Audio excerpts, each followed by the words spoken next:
Alright, let's get the legal stuff out of the way first, which is pretty fitting, don't you think?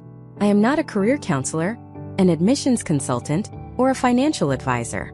This video is for informational and entertainment purposes only, based on years of research, countless interviews, and personal experience.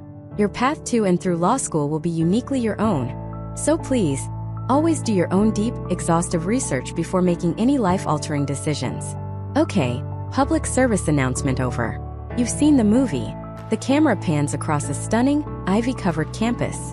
A brilliant, impossibly witty protagonist, maybe a little bit of an underdog, walks into a grand lecture hall. The professor is intimidating, but our hero fires back a perfect, case-winning answer on their very first day. The classmates are a mix of quirky friends and snarky, pearl-wearing rivals. And by the end of the film, they're in a courtroom, delivering a passionate closing argument that not only wins the case but also validates their entire life's purpose. You've seen Legally Blonde, The Paper Chase, A Few Good Men. You've binge-watched Suits and How to Get Away with Murder. And now a dangerous little thought has planted itself in your brain. Maybe I should go to law school. But behind that thought is a giant looming question: is any of it at all what it's actually like? The short answer? No. The longer, more complicated answer is what this entire presentation is about. We are going to rip apart the Hollywood fantasy, piece by piece, and show you the unvarnished, unfiltered, and often brutal reality of what it takes to become a lawyer in America today. This isn't a video designed to scare you away from your dream, and it is absolutely not a video to blindly cheerlead you into taking on a mortgage-sized student loan. This is the guide I wish someone had given me. This is the truth. Over the course of this deep dive, we're going to dissect everything. We'll start with the admissions game, the numbers that can make or break your future before you even write a single essay. Then we'll plunge into the infamous first year, the trial by fire known as 1L hell, where you'll read more in a week than you did in a semester of college. We'll decode the mysterious and frankly terrifying grading curve that forces you to compete against the very people you study with. We'll talk about the money, the jaw-dropping six-figure cost of tuition, and a cold, hard data on what you can actually expect to earn when you get out. We will confront the very real mental health crisis that is quietly devastating students on campuses across the country. And finally, we will tackle the ultimate question. After all of that, is it actually worth it for you? So let's start at the beginning. The very first myth the movies sell you: getting in. In Legally Blonde, Elle Woods gets into Harvard Law with a 4.0 GPA, a major in fashion merchandising, and a killer video essay directed by a Coppola. It's a fantastic feel-good story. It's also a complete fantasy. In the real world, law school admissions, especially for top-tier schools, is a cold, hard numbers game. And the two numbers that matter more than anything else are your undergraduate grade point average, your GPA, and your score on the law school admission test, the LSAT. Think of your GPA and your LSAT score as the gatekeepers. Your personal statement, your letters of recommendation, your life experience, that's all incredibly important, but it's the conversation you have after you get past the gatekeepers. If your numbers aren't in the right ballpark for a particular school, your beautifully crafted essay about wanting to fight for justice might never even be read by a human being. It's a harsh reality, but it's the first one you need to understand. Your GPA is straightforward. It's a measure of your academic performance over 4 years of college. But the LSAT is a different beast entirely. It's not a test of knowledge. You can't cram for it by memorizing facts. It is a brutal 5-section, 3.5-hour standardized test designed to do one thing: measure your aptitude for the kind of thinking required in law school. It tests your ability to read dense, complicated text and extract the core argument. It tests your ability to identify flaws in reasoning, to strengthen or weaken a position, and to make valid inferences. And it tests your ability to solve complex logic puzzles under extreme time pressure, a section affectionately known as logic games, which feels less like a game and more like intellectual waterboarding. To say this test is important is a staggering understatement. For many schools, it's the single most significant factor in your application. A few points on the LSAT, which is scored on a scale from 120 to 180, can be the difference between a rejection letter and a full-ride scholarship. It can literally change the financial trajectory of your entire life. People spend thousands of dollars on prep courses and private tutors. They study for hundreds, sometimes thousands of hours, treating it like a full-time job for 6 months to a year. It's a grueling, soul-crushing marathon that has absolutely nothing to do with what lawyers actually do on a day-to-day basis. But it is the price of admission. So, the first Hollywood myth to die is that you can get into a top law school with sheer passion and a quirky application. The reality is that you first have to conquer a standardized test that reduces your entire intellectual potential down to a 3-digit number. But let's say you do it. You grind it out. You get the GPA. You conquer the LSAT. Now you get to the fun part, the personal statement. This is your 2 pages, your one shot to tell an admissions committee who you are. The movies would have you believe this is where you write a soaring essay about your lifelong dream of speaking for the voiceless. You'll write about watching To Kill a Mockingbird as a child and knowing you were meant to be Atticus Finch. Here's the problem. Every single other applicant is writing that exact same essay. Admissions officers read thousands of these. They are numb to the generic, "I want to help people" narrative. Of course you want to help people. So does every other applicant. So do doctors, teachers, and firefighters. The question your essay must answer is not that you want to help people, but why you believe the specific, often tedious, and incredibly complex tool of the law is the way you are meant to do it. What does that mean? It means you need a real story. A story that demonstrates your skills and your character, rather than just telling them about it. Did you work in a college legal aid clinic and spend a month helping a family navigate a landlord dispute? Write about that. Not about the grand ideal of housing justice, but about the frustrating search for a single clause in a lease agreement and the look on that family's face when you found it.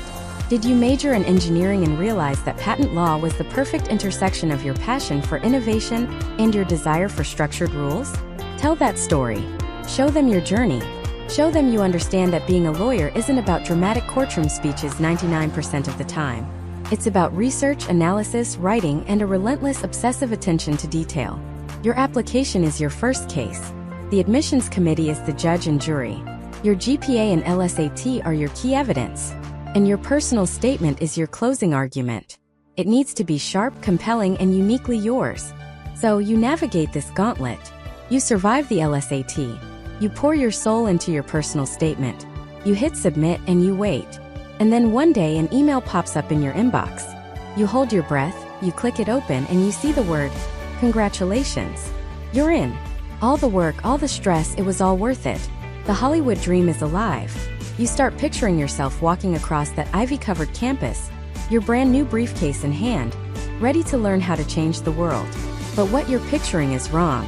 Because what's waiting for you isn't a quirky group of new best friends and a wise mentor-like professor.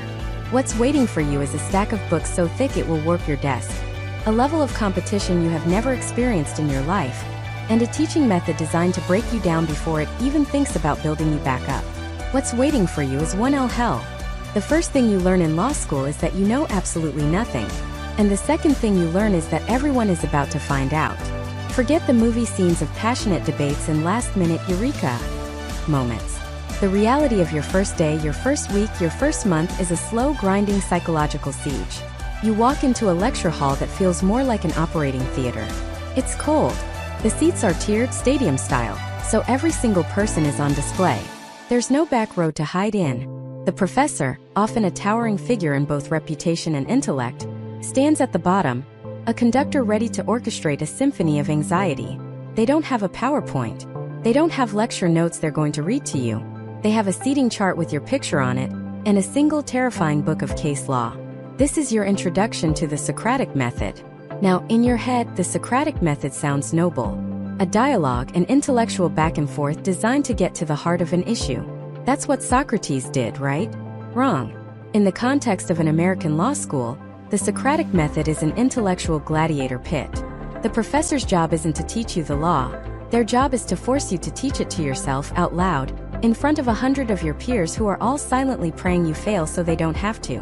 It works like this: the professor scans the room. A predator looking for a weak gazelle.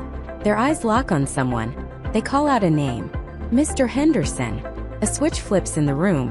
100 people who were holding their breath let out a silent, collective sigh of relief. But for Mr. Henderson, the world narrows to a single point of terror. The professor begins the interrogation. Mr. Henderson, please state the facts of Palsgraf v. Long Island Railroad Company. Now, Mr. Henderson spent 3 hours last night reading this single case. It was written in 1928, the language is archaic, and it's about a woman, a train, and a package of fireworks. He thinks he understands it. But standing there with 150 pairs of eyes on him, his mind is a blank slate. He stammers through the facts. The professor waits, emotionless. "Okay, Mr. Henderson. And what was the holding of the court?" He gives an answer. The professor tilts their head. "Is that the holding, Mr. Henderson? Or is that the dicta? What is the rule of law that we can extract from this opinion? And how does it relate to the concept of proximate cause as we discussed in Ryan v. New York Central Railroad *? And what if the package contained not fireworks, but a loaf of bread? Would the railroad still be liable? Why or why not? What if the man carrying it was an employee? What if the woman was standing 10 feet further away? What is the underlying policy rationale the court is trying to advance?" It's a relentless, rapid-fire assault of hypotheticals. Each question is designed to poke holes in your understanding, to push you past what you read and force you to analyze, synthesize, and think on your feet. There are no right answers. There are only more questions. For 10, 15, sometimes 20 minutes, Mr. Henderson is intellectually dismembered in front of everyone. When the professor is finally satisfied, they simply say, "Thank you, Mr. Henderson," and move on, leaving him to sit there, heart-pounding, sweating, trying to piece his shattered confidence back together. And you're next. This systematic dismantling is fueled by the second pillar of 1L hell, the casebook method. You see, you don't learn the law from a textbook that says, "The rule is X." Instead, you are given a 1,000-page brick called a casebook. It is filled with nothing but the written opinions of judges from hundreds of years of legal history. Your job is to read these dense, often poorly written opinions about long-dead people arguing over forgotten problems, and extract the single relevant kernel of a legal rule from it. It's like trying to learn about engine mechanics by reading the transcripts of 1,000 different car crashes. To survive, you have to learn to brief a case. This means for every single case you read, you must write out the essential components. The facts of the case, what happened, the procedural history, how it got to this court, the issue, the legal question the court is trying to answer, the holding, the court's one-sentence answer to that question, and the reasoning, the why behind the answer. This is an incredibly time-consuming and mentally taxing process. You might spend 2 hours on a single 10-page opinion, wrestling with the language, trying to figure out what the judge was actually saying. Now let's do the math. You're taking 4 or 5 classes. For each class, you're assigned on average 30 to 50 pages of this dense reading per night. That's easily over 100 pages of judicial opinions every single day. So you finish your classes around 3 p.m. You go to the library. You read in briefcases for torts until your eyes glaze over. Then you switch to contracts, then civil procedure, then criminal law. You do this for 6, 7, 8 hours. You fall into bed around midnight, your brain feeling like it's been wrung out like a sponge, only to wake up at 6 a.m. and do it all over again. Weekends don't exist. Socializing is a luxury you can't afford. Your entire world shrinks to the library corral you've claimed as your own. This combination, the psychological terror of the Socratic Method and the sheer, soul-crushing volume of the casebook readings, creates a perfect storm of self-doubt. You come to law school from a world where you were the smart kid. You got straight A's. You were the president of the debate club. You were used to succeeding. And suddenly you are completely, utterly lost. You feel stupid. Every day, the professor calls on you and you fumble your words. You listen to the student next to you give a seemingly brilliant answer and you think, how did they see that? What am I missing? This is imposter syndrome on an industrial scale. You're convinced you're the one person they let in by mistake, and it's only a matter of time before everyone finds out. You're paying tens of thousands of dollars for the privilege of being systematically convinced you are not smart enough to be there. This isn't just an academic challenge. It's an emotional and psychological one. The movies show lawyers as confident, sharp, and articulate. But the process of creating a lawyer often begins by shattering all of that, by breaking you down to your foundations. The theory is that they're rewiring your brain, teaching you to think like a lawyer. But in the process, it feels a lot more like they're just trying to make you break. And here's the truly twisted part. As you sit there, drowning in reading, terrified of being called on, feeling more isolated and overwhelmed than you ever have in your life, you look around the room. You see 100 other students, all looking just as calm and collected as you're pretending to be. You might even strike up a conversation with the person next to you. They're friendly. You form a study group. You commiserate about the workload, you share notes, you help each other prepare for class. You think you've found an ally, a friend in this intellectual war zone.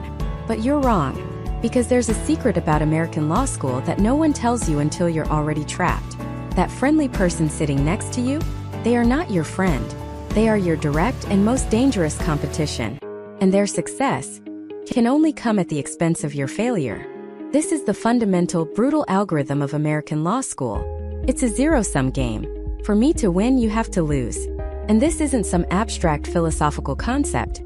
It's a mathematical certainty built into the very foundation of legal education. It's a system known simply and ominously as the curve. Now, if you went to a normal college, you're used to a system where your grade reflects your mastery of the material. If you get a 95 on the final, you get an A. If the whole class gets a 95, the professor smiles, proud of their excellent students, and everyone gets an A. Everybody wins. That is the exact opposite of how law school works. In law school, your grade has almost nothing to do with how well you actually know the law. Your grade is determined by one thing and one thing only: your rank against your classmates. Imagine 100 of the smartest, most ambitious people you've ever met, all locked in a room. They're all former valedictorians, 4.0 students, debate club champions. They've been told their whole lives that they are the best. Now you tell them they're all going to take a test. And no matter what they score, even if every single one of them gets a perfect 100, only 10 of them are allowed to get an A. The school's rules mandate it. The next 20 will get a B+.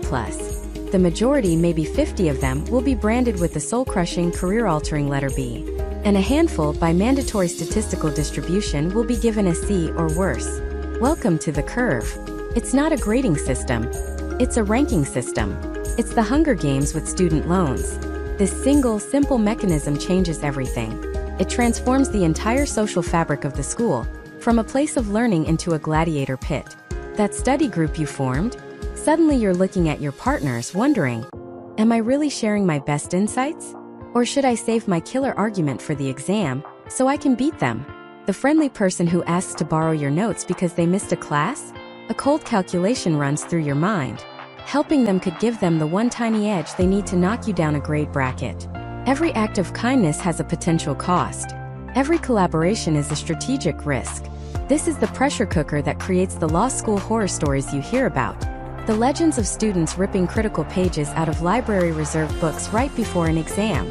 Of people in study groups intentionally hiding the ball, feeding their so-called friends misleading information about a complex topic so they'll waste time studying the wrong thing. In the digital age, it's even worse. It's the person who accidentally deletes a key section from a shared class outline an hour before the final. It's the anonymous email sent to a professor falsely accusing a rival of cheating. Does this happen every day? No.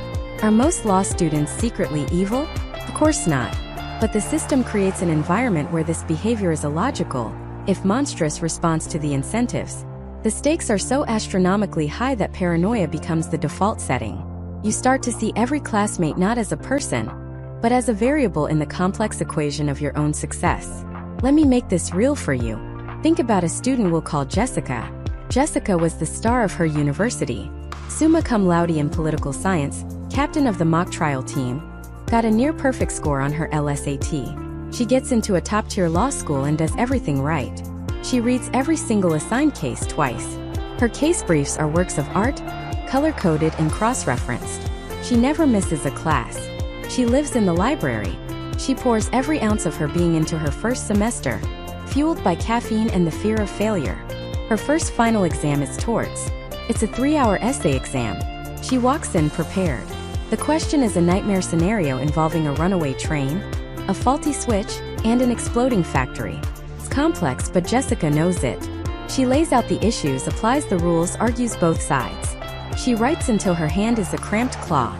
She walks out of the exam exhausted but confident. She nailed it. She knows she did. Weeks later, the grades are posted online. She logs in, her heart pounding. She finds her anonymous exam number and scrolls across to the grade. It's a B-. A B-. To an undergraduate, that's a minor disappointment. To a first-year law student, it is a death sentence. Jessica is devastated. She spirals. How is this possible? She understood the material perfectly. She goes to the professor's office hours and he pulls out her exam. He tells her, "Jessica, this is an excellent exam. A really solid analysis. You identified all the key issues. Your understanding of negligence and strict liability is spot on. Frankly, on a pure scale, this is A-level work." Jessica is confused. Then why did I get a B-? The professor sighs and points to a stack of papers on his desk. Because your A-level work was only the 67th best exam in a class of 100, the curve says the 67th best exam gets a B-. There's nothing I can do. My hands are tied. In that moment, Jessica understands. It didn't matter that she got a 94 out of 100. It only mattered that 66 other people got a 95 or higher. Her entire life, success had been a measure of her own effort. Now, for the first time, her success was entirely dependent on the failure of others. That B- will now be on her transcript forever. And that one grade from that one test will have a catastrophic impact on her entire career. Because in the world of corporate law, your fate is sealed not after 3 years, but after just 1 semester. It all comes down to a process called OCI, or on-campus interviews. This is the big event at the beginning of your second year where all the giant prestigious law firms, the ones you see in the movies, with the fancy offices and the eye-watering $250,000 starting salaries, come to campus to hire their summer associates. That summer job is basically a 10-week audition for a full-time position after graduation. Land one of these jobs and you are set. You'll pay off your mountain of debt and be on the fast track. Don't land one and you're in for a long, hard scramble. And what's the single most important factor these firms look at? Your first-year grades. That's it. They don't care about your inspiring personal statement, your undergraduate achievements, or your volunteer work. They have thousands of applications. They need a way to filter. So they just draw a line.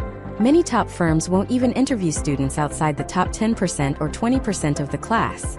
That B- just knocked Jessica out of the running for 80% of the high-paying jobs before she even got a chance to interview. The curve didn't just give her a bad grade. It potentially charted the next 40 years of her professional life. This is why the competition is so fierce. It's not about bragging rights. It's about survival. It's a desperate, frantic battle to secure one of the few golden tickets off an island of crippling debt. This brutal competition for grades sets the stage. But the daily terror, the moment-to-moment psychological warfare, doesn't happen on the final exam. It happens in the classroom, every single day, thanks to a 150-year-old teaching method designed to break you. A method known as the Socratic Method. And at the heart of the Socratic Method is a single terrifying ritual: the cold call. Now, the name Socratic Method sounds noble, doesn't it? It conjures images of ancient Greece, of wise old philosophers in togas, gently guiding their students toward enlightenment through thoughtful questions. That is not what happens in a law school classroom. The Socratic Method in law school is not a dialogue. It's an ambush. It's an intellectual interrogation under duress, performed in public, with your own ego as the prime suspect. Here's how it works. You are assigned an obscene amount of reading for each class. We're talking 100, maybe 200 pages a night of dense, jargon-filled judicial opinions from the 18th and 19th centuries. You're expected to not just read them, but to dissect them, to understand the facts, the legal issue, the court's ruling, and the reasoning behind it. You spend hours highlighting, taking notes, creating complex outlines, what law students call briefing a case. You walk into a massive lecture hall with 100 other students, your casebook feeling like a lead weight in your bag. You find your assigned seat. That's right, an assigned seat, because the professor has a seating chart with your picture and your name on it. It's a kill list. The professor, who is often a brilliant, intimidating figure who literally wrote the book you're studying, walks to the front of the room. A hush falls. They don't say good morning. They don't waste time with pleasantries. They pick up the seating chart, their eyes scanning the grid of faces. And in that moment, your entire world shrinks. Your heart starts hammering against your ribs. Your palms get slick with sweat. You try to look studious but not too eager. You try to look invisible. You start reciting the facts of the first case in your head, a desperate, silent prayer. Please not me, please not me, please not me. And then it happens. The professor's gaze lands. They look at their chart, then back at a student in the fourth row. Mr. Henderson. The name hangs in the air like a death sentence. 100 heads slowly turn to watch Mr. Henderson's personal nightmare unfold. The professor begins the questioning. State the facts in Hawkins versus McGee. And for the next 10, 20, sometimes 45 minutes, the professor will systematically dismantle Mr. Henderson. They won't just ask what the case was about. They will probe every weakness in his understanding. Why did the court find that the doctor's promise was a contract and not just a prediction? What policy consideration supports that finding? What if the doctor had promised to make the hand a pretty good hand instead of a 100% good hand? Would the outcome change? What if the patient was a concert pianist? What if the doctor was his brother-in-law? The questions are a relentless barrage, designed to push you off balance, to force you to think on your feet, to expose the gaps in your logic. There is no right answer. Every answer you give is just bait for the next, more difficult question. The goal is to get you to a point where you have to say those three dreaded words, "I don't know." And when you do, the professor might just nod, a flicker of disappointment in their eyes, and say, "Very well. Miss Alvarez, can you help Mr. Henderson?" And the whole horrifying process begins again. This is the reality that movies like The Paper Chase captured so perfectly. Professor Kingsfield, the legendary, terrifying contracts professor in that film, is not a caricature. He is an archetype. Every law school has a Kingsfield, a professor whose reputation precedes them, whose class is a crucible that forges lawyers or breaks students. The fear you see in the eyes of those students is real. The scene where a student, unable to answer a question, runs out of the classroom and throws up in the bathroom, that is not Hollywood sensationalism. That happens. The sheer psychological pressure is immense. Now, a movie like Legally Blonde gives you a much more sanitized, triumphant version of this. We see Elle Woods, having done the reading, confidently rattle off the details of a case, embarrassing her ex-boyfriend and impressing the professor. It's a great movie moment, but it misses the true essence of the cold call. The victory in a real cold call isn't about being right. It's about surviving. It's about not getting completely humiliated. It's about being able to parry the professor's intellectual blows for a few rounds without getting knocked out. The triumph isn't a standing ovation. It's the quiet, profound relief that washes over you when the professor finally says, "All right," and moves on to their next victim. You sink into your chair, emotionally and mentally drained, while the student next to you begins their own trial by fire. The entire system is designed to strip you of your undergraduate habits. In college, you could hide in a big lecture hall. You could do the reading or not and maybe get away with it. In law school, there is no hiding. The Socratic Method forces you to be prepared every single day, because you never know when your name will be called. It's a system of accountability enforced by public shame. And why? Why this seemingly cruel and unusual form of pedagogy? Is it just for the professor's amusement? For some, maybe. But the theory behind it is sound, even if the practice is brutal. It's meant to teach you not what to think, but how to think. A lawyer can't just memorize rules. They have to analyze facts, apply principles, and argue a position, often while a judge or an opposing counsel is actively trying to tear that argument apart. The Socratic Method is a simulation. The professor is the judge. The questions are the cross-examination. The classroom is the courtroom. It's designed to break down your reliance on simple answers and rebuild your mind to see every issue from every possible angle. It teaches you to be precise, to be logical, and to perform under the kind of intense pressure you will absolutely face in your legal career. It's a baptism by fire. But this constant state of academic terror, this fear of public failure, has a profound effect on the student body. It creates an atmosphere of relentless, grinding pressure. You're not just competing against the professor. You're competing against yourself, against your own fear. And, most importantly, you're competing against the person sitting right next to you. Because in the world of law school, your classmates are not your colleagues. They are not your friends. They are your rivals in a zero-sum game for survival, thanks to the single most brutal and controversial aspect of the entire legal education system. A system that ensures that no matter how hard everyone works, a certain percentage of you are predestined to fail. A system known as the mandatory curve. The mandatory curve. It sounds academic, maybe even a little boring. It's not. It is the engine of anxiety that powers the entire first year of law school. To understand it, you have to forget everything you know about grades. In college, if you got a 95 on a test, you got an A. If your friend got a 94, they also got an A. If the entire class aced the exam, the professor would be thrilled, and everyone would get an A. You were judged against the material. Your success was your own. In law school, that is not how it works. You are not judged against the material. You are judged against each other. Imagine a class of 100 brilliant, ambitious students. Every single one of them was a top performer in college. They're all working 16 hours a day, reading hundreds of pages a week, outlining, briefing, studying.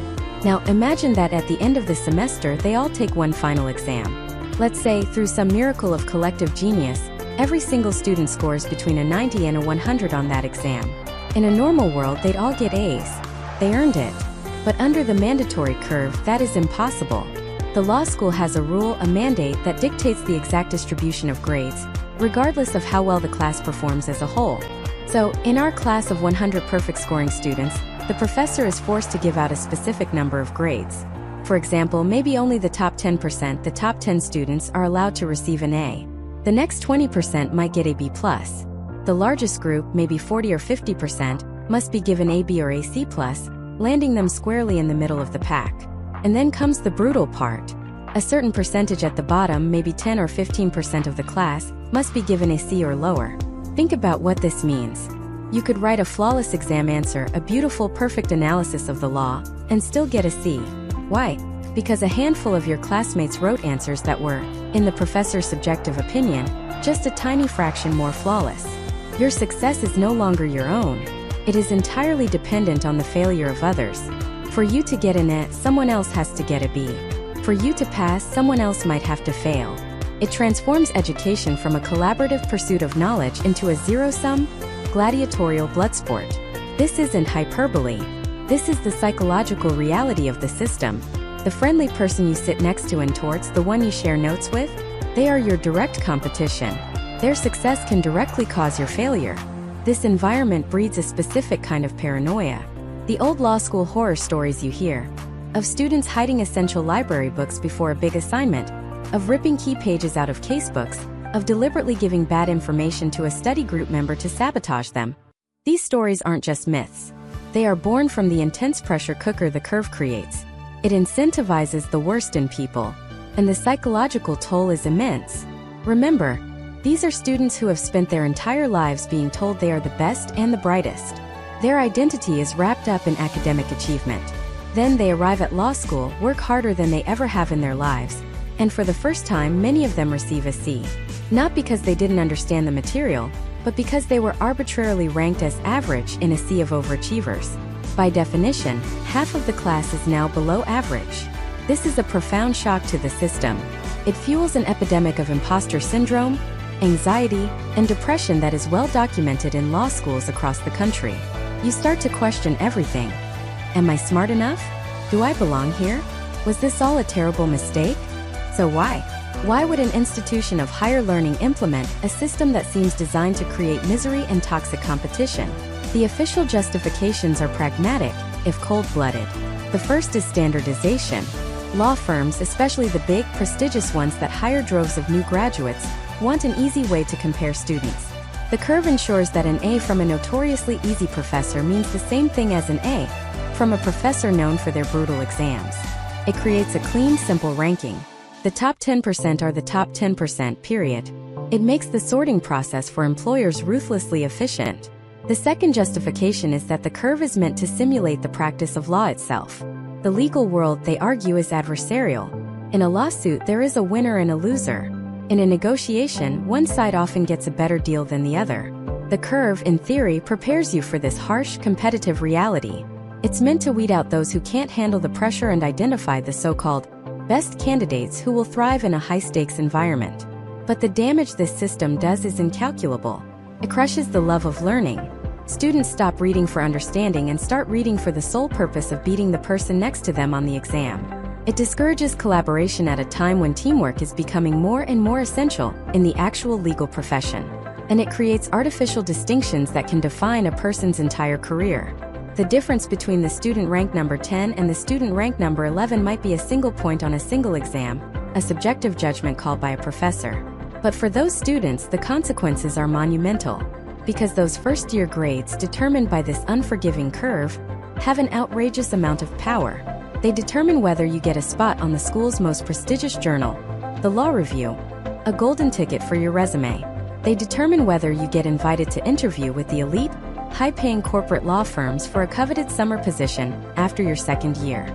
And that summer job is the primary pipeline to a full-time offer, a six-figure salary, and a career trajectory that is vastly different from that of a student who landed in the middle or the bottom of the curve. Your entire future, your earning potential, the very shape of your professional life, can be decided by your performance on 3 or 4 exams, taken in a 3-week period at the end of your first year, all graded on a system designed to ensure that most people cannot be at the top. It is the ultimate high-wire act with no safety net. And the pressure is almost unimaginable. But the curve isn't the only psychological weapon in the law school arsenal. Because before you ever sit for that final life-altering exam, you have to survive months of a daily ritual. A public trial by fire that happens not in a courtroom, but in the classroom right in front of all your competitors. It's a method designed to break you down and rebuild you in the image of a lawyer, or in many cases, just break you. It's called the Socratic Method. You've seen it in movies. The imperious, tweed-clad professor, peering over his spectacles at a cavernous lecture hall. He scans the room like a predator, a seating chart in hand. A student, sweating under the harsh lights, stammers out an answer. The professor pounces. "Wrong," he thunders. "You are a mush-headed fool. Your mind is a swamp of disorganized thinking." That's the Hollywood version, epitomized by Professor Kingsfield in the classic film The Paper Chase. And while the language might be a bit more professional these days, the raw stomach-churning terror of that moment is 100% accurate. Imagine this. You're in a class with 100 other brilliant, ambitious people. You've done the reading, all 70 pages of dense, arcane judicial opinions from the 19th century. You've briefed the cases, highlighting the facts, the issue, the holding, the reasoning. You feel as prepared as you can be. The professor walks in, drops a massive casebook on the lectern with a thud that echoes in the silent room, and pulls out the seating chart. Your heart starts hammering against your ribs. Your palms get slick. You try to look intently at your notes, to project an aura of uncallable focus. A Jedi mind trick that never ever works. The professor's eyes scan your row. "Ms. Rodriguez," he says, his voice calm, almost gentle, which is somehow worse. "Let's talk about Hawkins versus McGee." A collective silent sigh of relief ripples through the 99 people who are not Ms. Rodriguez. For her, the nightmare has just begun. This is the cold call. It's the primary weapon of the Socratic Method. And its purpose is to teach you that there is no hiding in law school. The first question is usually easy, a softball to get you talking. "Ms. Rodriguez, could you please state the facts of the case for us?" She does. It's the famous hairy hand case. A boy's hand is burned. A doctor promises to make it a 100% good hand through a skin graft from the boy's chest. The surgery is a disaster, and the boy's hand ends up covered in thick, matted hair. It's a memorable, almost comical set of facts. She recites them perfectly. So far so good. But the professor isn't interested in the facts. He's interested in the why. "So, Ms. Rodriguez, the court awarded damages. What were those damages based on?" She answers, "The difference in value between a 100% good hand and the hairy hand he ended up with." "Correct," the professor says. "And here's where the ground gives way. Why not the pain and suffering he endured?" She explains the reasoning from the case, about contract damages versus tort damages. He nods. "Interesting. So, if the doctor had said, 'I will probably be able to give you a good hand,' would the outcome be the same?" She hesitates. No, probably not. That's not a firm promise." "What makes a promise firm, Ms. Rodriguez? What are the magic words? Is I promise required?" What if he'd said, "Don't worry, son, you'll be playing the piano again in no time"? Is that a contract? The questions come faster now. They twist and turn. They take the facts of the case and mutate them into increasingly bizarre hypotheticals. What if the skin graft worked, but the hair on his hand was a magnificent, flowing golden mane that he could braid? He becomes a local celebrity. The man with the golden hand. Has he suffered any damages then? Has the doctor breached the contract? What is a good hand anyway? Is a hairy hand worse than a scarred hand? Who decides? You can see the student starting to founder. The clear rule she thought she understood from the reading is dissolving into a fog of exceptions and ambiguities. The professor isn't trying to get to a right answer. He is trying to force her to build an argument, defend it, and then see it dismantled all in real time in front of everyone. He is teaching her that the law is not a set of clear rules to be memorized, but a messy, flexible, and often contradictory system of principles that must be argued over. The goal isn't to know the answer. It's to master the analysis. And for everyone else in the room, it's a spectator sport. You sit there, simultaneously feeling immense pity for the person on the spot, and a desperate, selfish gratitude that it isn't you. You follow the intellectual tennis match, trying to answer the professor's questions in your own head. Sometimes you think, "Oh, I would have known that." Other times you realize with a jolt of cold fear that you would have been just as lost, just as exposed. This method is brutal, and its psychological toll is immense. It's a breeding ground for imposter syndrome. You're surrounded by people who seem to effortlessly grasp these concepts, while you're struggling to keep your head above water. When a professor systematically dismantles your argument in front of your peers, it feels like a very public confirmation of your deepest fear. That you don't actually belong here, that you were an admissions mistake. So why do they do it? Is it just a form of institutionalized hazing, a tradition passed down from one generation of legal academics to the next? The justification you'll hear is that it's the closest thing you can get to the reality of legal practice. A judge doesn't care if you're having a bad day. An opposing counsel will show no mercy in a deposition. A senior partner will expect you to have an immediate, well-reasoned answer when they corner you in the hallway. The Socratic Method is designed to train your mind to perform under extreme pressure. It teaches you to think on your feet, to identify the weak points in your own logic before someone else does, and to articulate your thoughts with precision, even when your heart is trying to beat its way out of your chest. Now, has it changed since the days of Professor Kingsfield? Yes and no. The pure terror-inducing cold call is less common than it used to be. Many modern professors have softened the edges. They might use a panel system, where only a certain section of the class is on call for a given day, so you at least know when the lightning might strike. Some will allow you to pass once or twice a semester if you're truly unprepared. They are often more encouraging, framing the dialogue as a collaborative exploration, rather than an interrogation. But make no mistake, even with a kinder, gentler professor, the core of the method remains. The pressure is still there. The public performance is still there. The fundamental requirement to be prepared for every single class, to have read and understood every case, is absolute. The fear of being called on and not knowing the answer is a constant, low-grade hum of anxiety that defines your entire first year. Something strange happens over time, though. The terror slowly begins to recede, and it's replaced by something else. You survive your first cold call, then your second. You realize that bombing a question doesn't actually kill you. You start to see the game. You begin to read cases not just for what they say, but for how the professor will attack them. You start thinking in hypotheticals. You read a judge's opinion and you immediately think, okay, that's a weak premise. What if we change this one fact? The whole argument falls apart. You stop reading like a student and start reading like a lawyer. This is the transformation. The Socratic Method, for all its cruelty, is a forge. It burns away your old habits of thinking, your reliance on easy answers and concrete rules, and hammers your mind into a new shape. It rewires your brain to see nuance, to anticipate counterarguments, to live in the gray area where the law actually exists. It's an exhausting, often humiliating process, but it's the single most important thing that happens in the first year. It's the moment you truly start to think like a lawyer. This grueling mental boot camp, this daily trial by fire, conditions you for one thing and one thing only. Because in the strange world of law school, your performance in class, your brilliant Socratic dialogues, even your relationship with the professor, all of it means absolutely nothing for your grade. Your entire grade for a semester-long course, the grade that will determine your class rank, your job prospects, your entire future. It all comes down to a single 3-hour exam at the very end. An exam governed by the most brutal, unforgiving rule of all, the mandatory curve. The mandatory curve. It's a concept so foreign to most high achievers that it sounds like a sick joke. In high school and college, you were taught a simple equation: work hard, learn the material, get an A.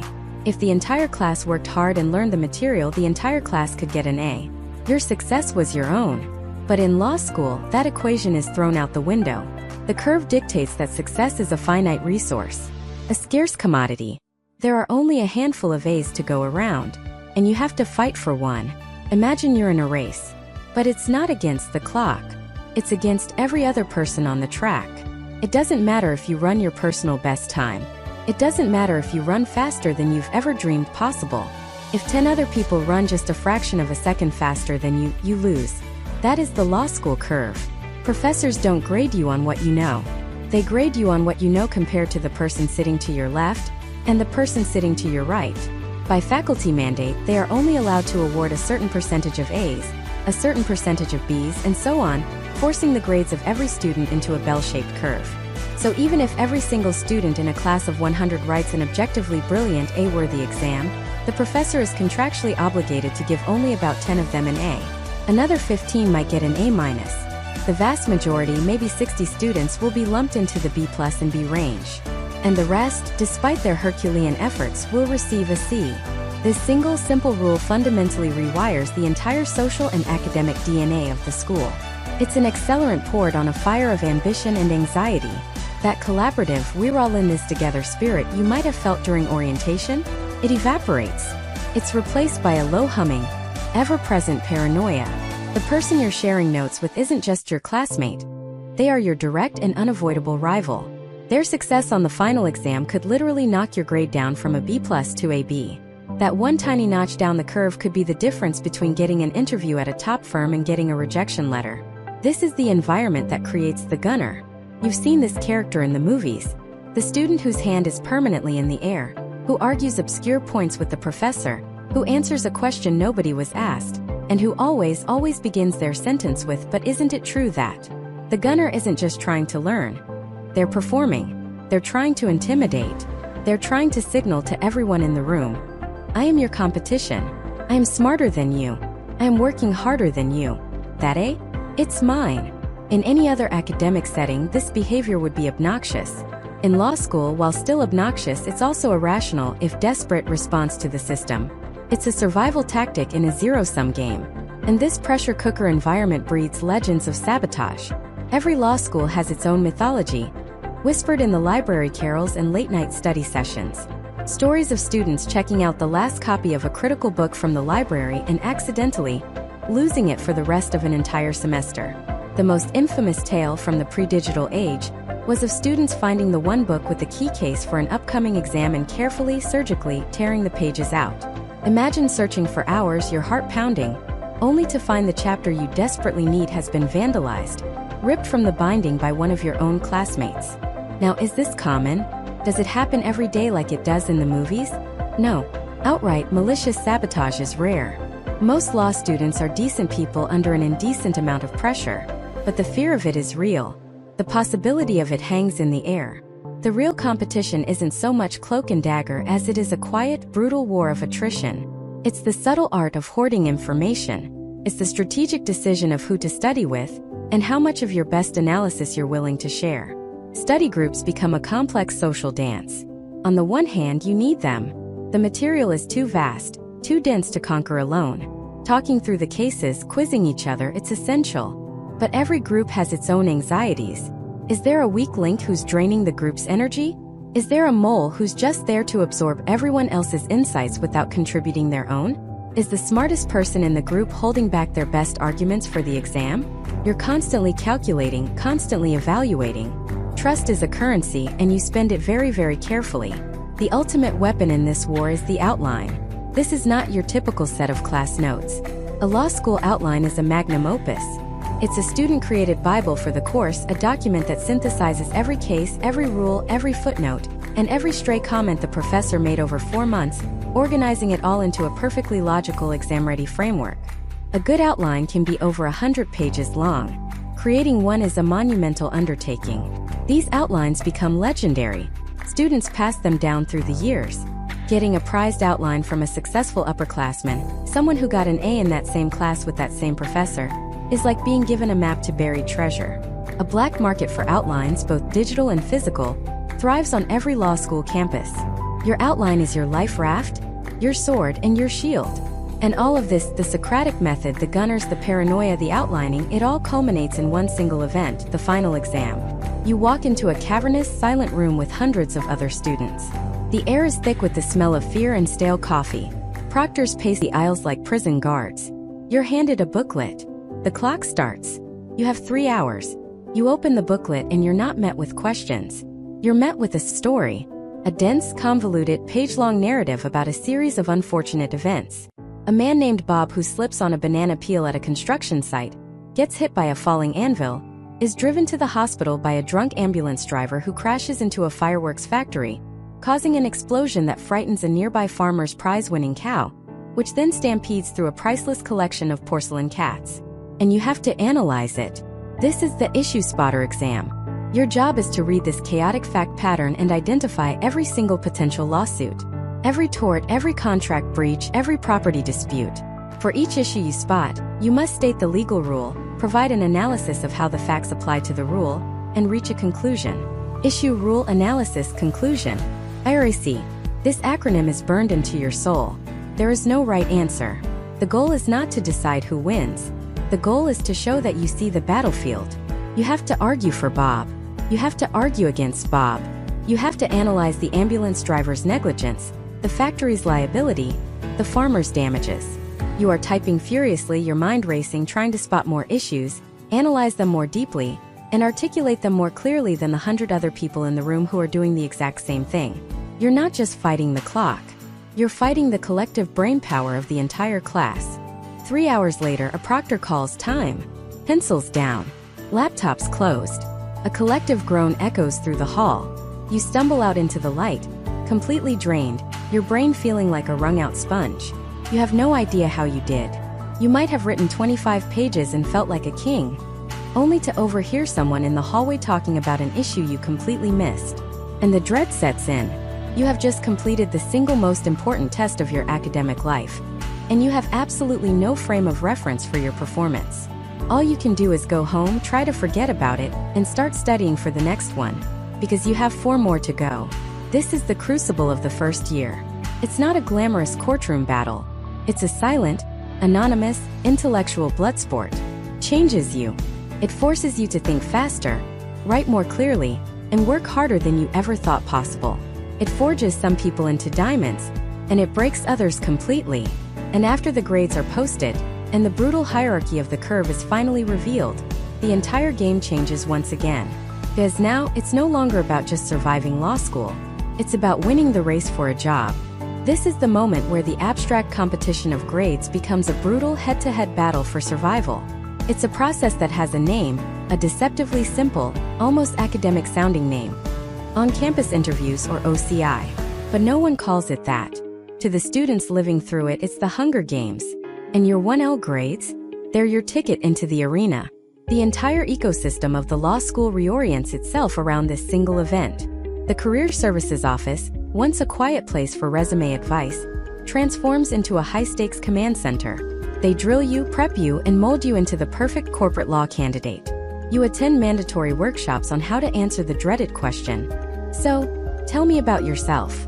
You learn the 3-part formula for responding to behavioral questions. You practice the perfect handshake, the right amount of eye contact, the art of sounding interested in tax law when you can barely balance your own checkbook. Your resume becomes a weapon. Every line is scrutinized, polished, and optimized. Did you make law review? That's a kill shot. Moot court? A powerful jab. It's a frantic arms race to stack your 1 page of paper with enough firepower to stand out from hundreds of other students who look exactly like you, who took the same classes as you, and who are all wearing the exact same J.Crew suit as you. Then comes the bidding. You're given a set number of bids to use on the firms you want to interview with. It's a cruel marketplace. The top firms, the ones with the highest prestige and the biggest paychecks, require a high bid. You have to gamble.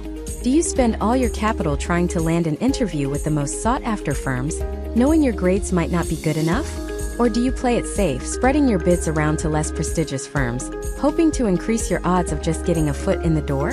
It's a frantic, anxiety-fueled game of poker where your entire future is the pot. And then the week arrives.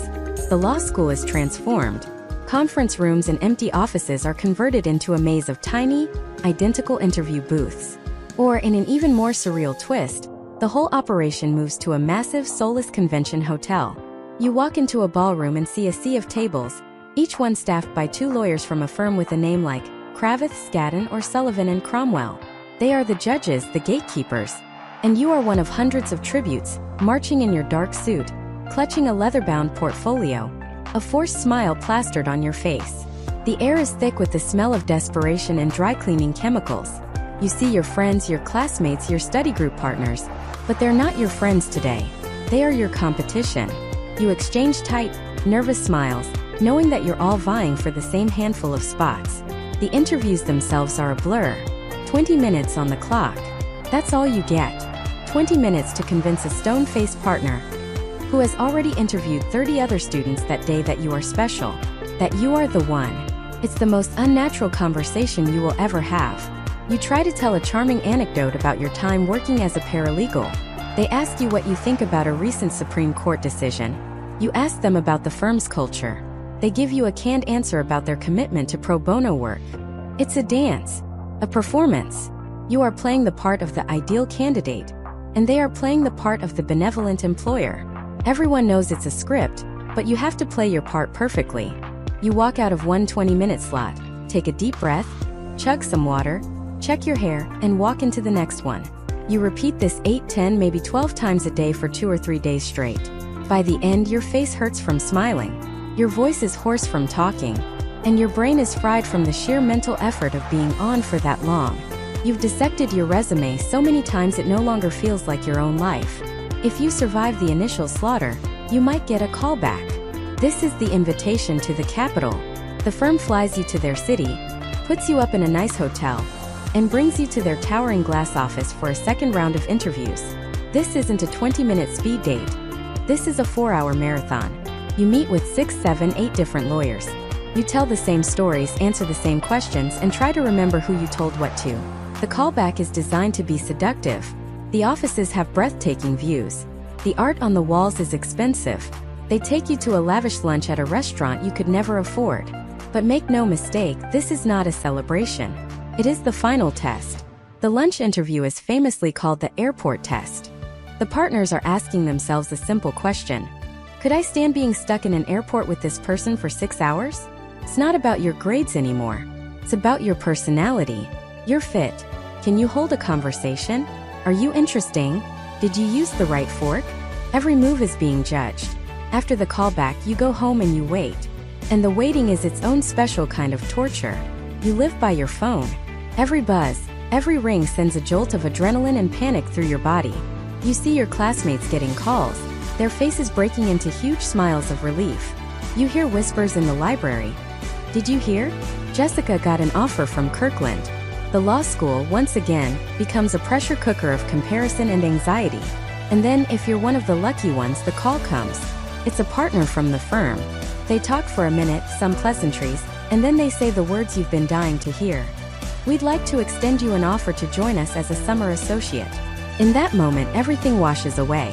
The stress of 1L year, the agony of finals, the humiliation of OCI. It all feels worth it. The salary they offer you for a 10-week summer job is more money than you've ever seen in your life. It's a number that seems fake. It's the validation. It's the proof that you made it. You won the games. But what the movies never ever show you is the flip side. They don't show the majority of students who walk away from OCI with nothing. The ones whose grades weren't high enough, whose interview skills weren't polished enough, or who just had bad luck. They don't show the quiet devastation of watching your peers celebrate their 6-figure offers while you're staring at a pile of rejection emails. They don't show the panic that sets in when you realize the primary path to a high-paying legal job has just slammed shut in your face. For these students, the story is completely different. The relief and celebration are replaced by a frantic, desperate scramble to find any legal job at all, sending out hundreds of applications into a void, hoping for a response. The hierarchy of law school, once defined by grades, is now defined by employment outcomes. You're either someone who has a job or someone who doesn't. And for those who do get the golden ticket, the prize for winning the Hunger Games is not a life of ease. It's a ticket to a brand new arena, the summer associate program itself. And that, as they're about to find out, is a whole different kind of trial. The summer associate program sounds so benign, like a camp counselor position but with a better dress code. In the movies, this is the montage sequence. Quick cuts of young, attractive people in sharp suits, laughing in a high-rise conference room, clinking glasses on a yacht, and then pulling an all-nighter to crack the case. The reality is both more luxurious and infinitely more terrifying than that. Because the summer program isn't a job. It's a 10-week-long job interview where you're never ever off the clock. Imagine being invited to the most exclusive, expensive, all-inclusive resort you can possibly dream of. Everything is paid for. The food is Michelin star quality. The drinks are top shelf and they never stop flowing. You're taken to the best seats at sold-out sporting events. You're invited to private parties at the senior partners' mansions in the Hamptons. Your salary for these 10 weeks is prorated at the full first-year associate level, meaning you, a 24-year-old who was eating ramen noodles 2 months ago, are now making the equivalent of over $200,000 a year. The firm is rolling out a red carpet made of $100 bills, and all you have to do is walk down it. This is the seduction. It's designed to be overwhelming. The firm is selling you a fantasy, a vision of the life you will have if you just sign on the dotted line. They want you to fall in love with the money, the prestige, the lifestyle. They need you to believe that this is what life is like every single day as a big law attorney. And for 10 weeks it is. But every free lunch, every open bar, every ticket to the ballgame comes with a hidden price tag. Because this isn't a vacation. It's an evaluation. And you are being graded on a curve you can't even see. The first test, and arguably the most important, has almost nothing to do with the law. It's the social gauntlet. They already know you're smart. Your grades and your law school's nameplate got you in the door. What they don't know is if you're one of them. Can you be trusted with a client? Can you make small talk with a CEO at a cocktail party without making a fool of yourself? Are you the kind of person they'd be willing to be stuck with in a windowless room at 3 a.m., reviewing documents for the 18th straight hour? This is the infamous airport test. If a partner was stuck in an airport with you during a flight delay, would they enjoy the conversation? Or would they be desperately looking for an escape? Every single social event is a pop quiz for the airport test. The firm-sponsored happy hour isn't just a chance to unwind. It's a chance for them to see how you handle your liquor. The awkward associate who has 3 martinis and starts telling inappropriate jokes? He's failed. The summer picnic at a partner's house isn't just a picnic. It's a test to see if you can remember the names of the partner's spouse and kids, and ask intelligent questions about their polo ponies. The quiet, brilliant student who can't look anyone in the eye and just hovers by the cheese plate all night? She's failed too. It's a relentless performance. You have to be charming but not slick, confident but not arrogant, funny but not goofy. You are playing a character, the ideal future associate, and you can never ever break. Then there's the work. The movies show summer associates drafting the killer motion that wins the whole case. The reality is different.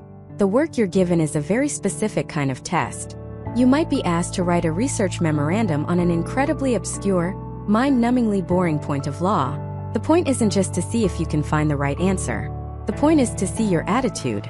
Do you treat this task, which might be completely useless and will likely be thrown away, with the same seriousness as if you were arguing before the Supreme Court? Do you dive into it with gusto? Or do you let it slip that you think it's beneath you? More likely, you'll be introduced to the soul-crushing heart of junior corporate law: due diligence. This is the process of reviewing thousands upon thousands of pages of documents in a corporate deal to make sure there are no hidden liabilities. You will be put in a room, sometimes called the bullpen, with other summer associates, and you will stare at a computer screen for 10 hours a day, clicking through contracts. It is the legal equivalent of watching paint dry. There is no glory. There is no intellectual stimulation. It is a pure test of stamina and attention to detail. Can you do this without complaining? Can you find the one critical error buried in page 847 of a 1,000-page lease agreement? Can you do it with a smile on your face and then go to the firm-sponsored wine tasting event that night and pretend you just had the most exciting day of your life? The entire summer is a delicate balancing act. You have to show you're eager for work, so you wander the halls, popping your head into partners' offices to ask if they need help. But if you ask too much, you seem desperate or annoying. You have to ask intelligent questions about your assignments to show you're engaged. But if you ask too many, you seem incompetent. You're supposed to bond with your fellow summer associates, but you all know you're in direct competition with each other for a finite number of spots in the most desirable practice groups. Everyone is friendly, but everyone is watching everyone else. Who's staying latest? Who got to work on the coolest case? Who had lunch with the most important partner? It creates a low-level, constant hum of paranoia, because hanging over this entire 10-week party is the specter of the no offer. At the end of the summer, the firm decides whether or not to offer you a permanent job upon graduation. In a good economy, most summer associates get an offer. The firm has invested too much money in recruiting you and entertaining you to not hire you. But it's never a guarantee, and the fear is crippling. Getting no offered is a catastrophic black mark. The rumor mill in law schools is vicious. Why didn't they get an offer? Was their work bad? Did they do something stupid at the holiday party? It can make it incredibly difficult to get a job elsewhere. So you play the game. You smile. You do the boring work with feigned enthusiasm. You go to every single social event, even when you're exhausted. You nurse the same club soda for 3 hours to make sure you don't say anything you'll regret. You become a master of bland, professional conversation. You are a perfectly polished, risk-averse, eager-to-please machine. So, is it like the movies? The money is real. The fancy parties are real. The feeling of being on top of the world is real. But the movies conveniently edit out the psychological toll. They edit out the crushing boredom of the actual work. They edit out the existential dread of knowing that one social misstep, one sloppy memo, could derail the entire future you've spent the last 3 years and $200,000 building. The prize for surviving this ordeal is that coveted offer letter, a guaranteed 6-figure job waiting for you. It's the finish line, the moment you can finally breathe. Except it's not the finish line, because you still have 1 year of law school left. And after that, you face the final boss. A single 3-day test that stands between you and everything you've worked for. A test so notoriously difficult, it reduces even the most confident graduates to sleepless, quivering balls of anxiety. You've won the job, but you haven't yet won the right to do it. You still have to pass the bar. The bar exam. It's not just a test. It's a rite of passage, a 2-day crucible of fire designed to separate those who can merely talk about the law from those who can actually practice it. In the movies, this part gets skipped entirely. You see the law school graduation, a quick celebratory toast, and then bam, our hero is in a courtroom, objecting with passion and winning the case. The reality is a brutal, unglamorous 10-week stretch of psychological torment that happens in between. This is the summer you lose. While your friends are backpacking through Europe or starting their new non-law jobs, you are chained to a desk in a self-imposed prison of flashcards and outlines. It all starts with a choice of poison, the bar prep course. Companies with names like Barbary, Themis, or Kaplan, you hand them thousands of dollars, on top of the hundreds of thousands you already owe in student loans, and in return they send you a mountain of books. We're talking a stack of thick, heavy-page tomes that could stop a bullet. These books contain, in theory, every single rule of law that could possibly be tested. Contracts, torts, constitutional law, criminal procedure, evidence, real property. All the greatest hits from law school, plus a dozen more state-specific subjects you may have never even heard of, like secured transactions or commercial paper. Your job is to memorize it all. Not just understand it. Memorize it. Verbatim. The daily routine is a masterclass in monotony. You wake up, chug coffee, and sit down to watch a pre-recorded lecture.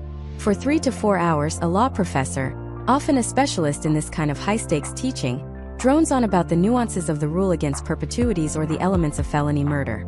You're supposed to follow along in your giant outline, filling in the blanks. After the lecture, your soul's sufficiently drained, it's time for the real work. Practice questions. Hundreds of them. Day after day. This is where the true nature of the bar exam reveals itself. It's not just a test of knowledge.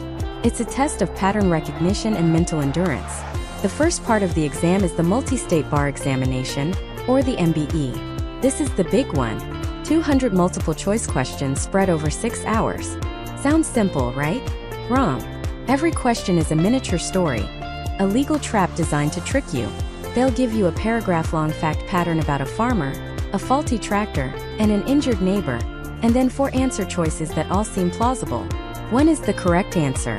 One is what they call the best incorrect answer, the one that 90% of people who get the question wrong will pick. The other 2 are just there to confuse and demoralize you. Your job isn't just to know the law, but to anticipate the trick. You do thousands of these questions until the patterns are burned into your brain, until you can read a fact pattern and immediately spot the hidden issue they're testing. Then there are the essays. The Multi-State Essay Examination, or ME. Here you're given a handful of prompts and you have about 30 minutes for each to write a perfect, concise legal analysis. You have to spot the legal issues, recite the exact black-letter rule from memory, apply that rule to the specific facts you were given, and reach a logical conclusion. It's a frantic, high-speed information dump. Your fingers fly across the keyboard as you try to pour out everything you remember about, say, the specific requirements for a valid will in your state, all while the clock is ticking down, a constant reminder that you are always out of time. There is no room for creative flair or beautiful prose. It's a machine-like process. Issue, rule, application, conclusion, next. And just when you think your brain can't take any more, they hit you with a multi-state performance test, the MPT. The MPT is, in my opinion, the most sadistic part of the entire ordeal. They don't test what you've memorized. They test if you can act like a lawyer on your worst day. They drop you into a simulated case. You're given a case file with witness interviews, police reports, and other documents. You're also given a library of fake laws, statutes, and court cases. Your assignment from a fictional senior partner is to take all this information you've never seen before and, in 90 minutes, draft a legal document. It could be a persuasive brief to a judge, a letter to an opposing counsel, or an objective memorandum analyzing a client's options.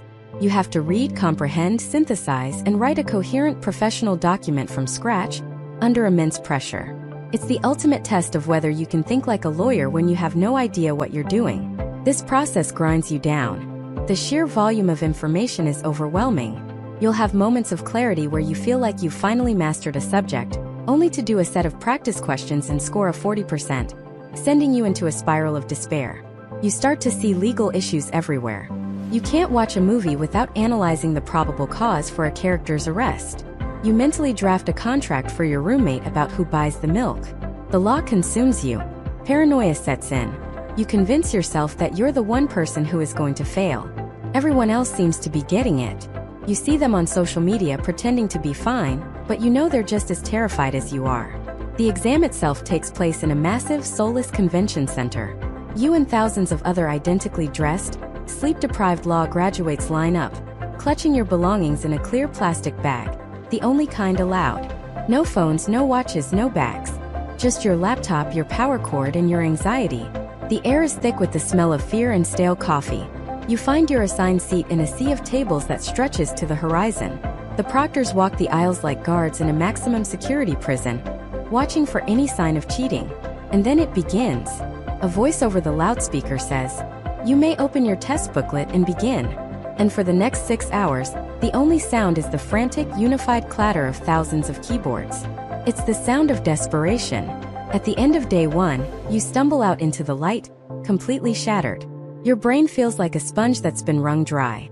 Your back hurts, your eyes burn, and you have to go back to your hotel room, try to force down some food, and cram for another few hours because you have to do it all over again tomorrow. When it's finally truly over, there's no grand celebration. There's just a profound, hollow emptiness. The adrenaline that's been fueling you for 10 weeks vanishes, and you're left with exhaustion and a creeping dread. You try to celebrate, to feel relief, but you can't, because you immediately start replaying every question in your head. The essay on corporate law. Did you remember to discuss the business judgment rule? That multiple-choice question on hearsay. Was it the exception for an excited utterance or a present-sense impression? You second-guess every answer. You become convinced you failed. And then comes the worst part of all. The wait. Depending on your state, it can be anywhere from 6 weeks to 4 months. 4 months where your entire future, your career, your identity, the validation for 3 years of sacrifice and $250,000 of debt, is in limbo. You have a job waiting for you, but you can't start until you have that license.